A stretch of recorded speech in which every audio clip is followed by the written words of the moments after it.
அதாவது பொய் கூசாமல் பேசுவார். அதில் ஒரு 2 பொய்யை மட்டும் சொல்கிறேன். 108 பேர் மாவட்ட செயலாளர்கள்.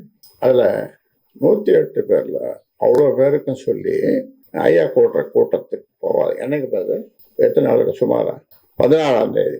அதுக்கு 8 பேர் தான் இங்கே வந்தோம். மீதி 100 பேருக்கு இவரே ஃபோன் பண்ணி, நேரடியாக ஃபோன் பண்ணி, போவாதீங்க, என்னப்போ ஏன் என்னை அடிப்படை உறுப்பிலிருந்து எடுக்க போறார், ஐயா என்னை அடிப்படை உறுப்பிலிருந்து எடுக்க போறார்னு ஒரு பொய் சொன்னதும் அவன் நின்ட்டான்.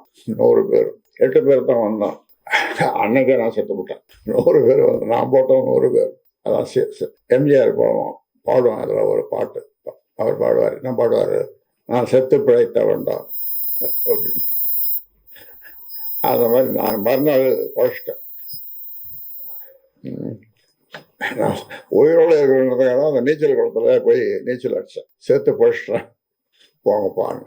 இது ஒரு பொய். அடிப்படை உறுப்பிலிருந்து